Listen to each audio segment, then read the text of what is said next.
स्वागत है दोस्तों। आज हो गई है 14 जनवरी, दिन मंगलवार की बड़ी खबरें आप तक पहुंचाएंगे। एक एक करके इस वीडियो में जानेंगे देश दुनिया की ताजा अपडेट्स। जी हां दोस्तों, आरटीआई का उद्देश्य जिज्ञासा संतुष्ट करना नहीं।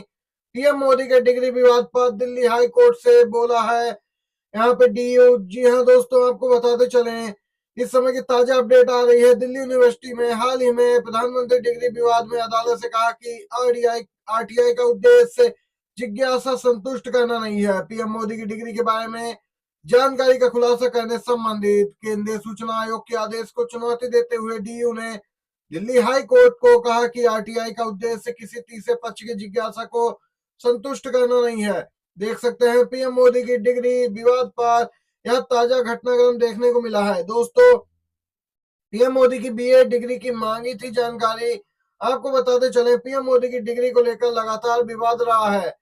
और दोस्तों, अब यहाँ पर ये ताजा अपडेट आई है और इस पूरे मामले में आगे की अपडेट जो भी होगी आप तक पहुंचाएंगे। वहीं दोस्तों, इसी के साथ अगली खबर की ओर चलते हैं। चुनाव आयोग ने प्रवेश वर्मा के खिलाफ दिए कार्रवाई के निर्देश। केजरीवाल ने की थी आचार संहिता उल्लंघन की शिकायत। जी हाँ, अरविंद केजरीवाल के खिलाफ नई दिल्ली विधानसभा सीट से प्रवेश वर्मा चुनावी मैदान में है। वहीं दिल्ली चुनाव आयोग ने बीजेपी के उम्मीदवार प्रवेश वर्मा के खिलाफ अरविंद केजरीवाल की शिकायत पर कार्रवाई की। नई दिल्ली एईआरओ ने तिलक मार्ग के एसएचओ और दिल्ली पुलिस के आईएफएसओ जॉइंट सीपी को प्रवेश वर्मा द्वारा आचार संहिता उल्लंघन के दावों की जांच करने और कानूनी कार्रवाई करने के लिए लिखा है। दोस्तों, अधिकारी ने निर्देश दिया कि वह सुनिश्चित करें कि 15 जनवरी 25 को प्रवेश वर्मा द्वारा जॉब कैंप आयोजित न किया जाए। दोस्तों, केजरीवाल की शिकायत पर दिल्ली के मुख्य चुनाव अधिकारी के समक्ष एक्शन टेकन रिपोर्ट यानी एटीआर दायर है। दोस्तों, पैसे बांटने और जॉब कैंप लगाने का आरोप है। 1100 रुपए नगद बांटने का इन पे आरोप है। महिलाओं को सीधे तौर पे ये लोग वोट खरीद रहे हैं। आदर्श आचार संहिता का उल्लंघन करने का आरोप लगा था। दोस्तों, यह सच साबित हुआ है। अब यहाँ पे कार्रवाई होगी। इन्होंने हर घर नौकरी अभियान शुरू कर रखा था। दोस्तों, इसी के साथ एक और खबर की ओर चलते हैं। दिल्ली के रण में राहुल गांधी की पहली रैली। पूरे देश में चल रही है एक विचारधारा की लड़ाई। पीएम मोदी और केजरीवाल में कोई अंतर नहीं। जी हाँ दोस्तों, कांग्रेस सांसद और लोकसभा में नेता प्रतिपक्ष राहुल गांधी ने दिल्ली विधानसभा चुनाव के लिए 13 जनवरी को प्रचार अभियान की शुरुआत की। राहुल गांधी ने अपनी पहली रैली सीलमपुर विधानसभा में की। पार्टी ने खास तैयारियां की थी। इस रैली को जय बापू जय भीम जय संविधान नाम दिया गया था। यहाँ दिल्ली में राहुल गांधी की पहली रैली। राहुल गांधी ने संबोधित करते हुए सभा को कहा कि बीजेपी का काम एक दूसरे से लड़ाना है। उन्होंने कहा भारत में विचारधाराओं की लड़ाई लगातार जारी है। दोस्तों, आपको बताते चले आप पर भी निशाना साधा है। उन्होंने कहा कि अरविंद केजरीवाल और पीएम मोदी में कोई फर्क नहीं है। दोस्तों, आपको बताते चले राहुल गांधी ने कहा हिंदुस्तान सबका है, सिर्फ अरबपतियों का नहीं। संविधान को बचाना जरूरी है, इसकी रक्षा हमने करनी है। नरेंद्र मोदी 400 पार की बात कर रहे थे। चुनाव के बाद मोदी को भी संविधान को सिर माथे पर लगाना पड़ा। संदेश साफ है, संविधान पर आक्रमण नहीं चलेगा। राहुल गांधी ने कहा जिस दिन कांग्रेस सत्ता में आएगी हम आरक्षण की सीमा 50% से बढ़ा देंगे। देख सकते हैं फिर से जाति जनगणना की बात कही और कहा जाति जनगणना एक क्रांतिकारी कदम होगा। दोस्तों, इसी के साथ अगली बड़ी खबर की ओर चलते हैं। अब दोस्तों, जानते हैं राहुल गांधी ने प्रमुख हमले क्या किए हैं केजरीवाल और पीएम मोदी पर।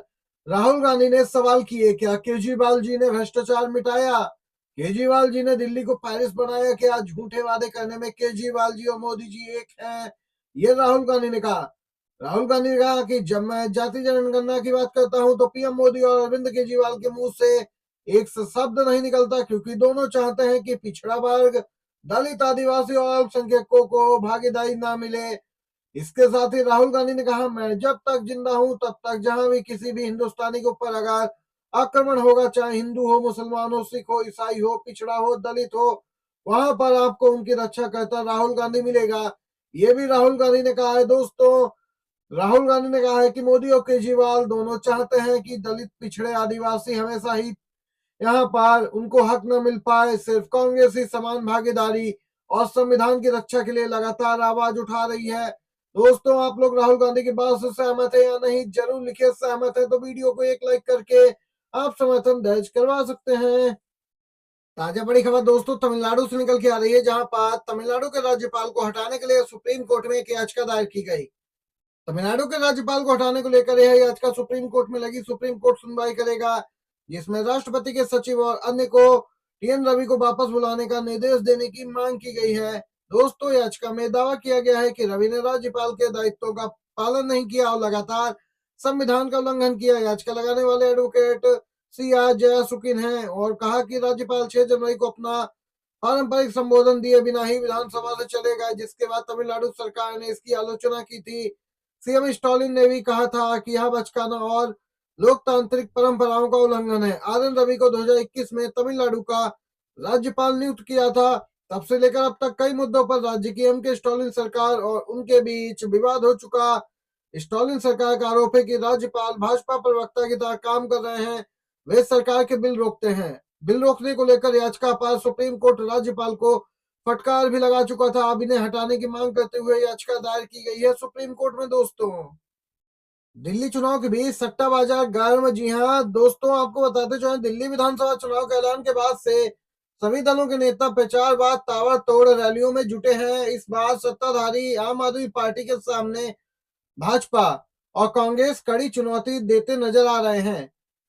आपको बताते चले, दिल्ली विधानसभा चुनाव में हार जीत और सीटों को लेकर सट्टा बाजार ने अनुमान जारी कर दिया। सट्टा बाजार का अनुमान है कि दिल्ली चुनाव में इस बार आम आदमी पार्टी और बीजेपी के बीच बराबर की टक्कर देखने को मिलने वाली है। आम आदमी पार्टी को 37 से 40 सीटें मिलने का अनुमान जताया, वहीं भाजपा को 30 से 32 सीटें मिल सकती हैं।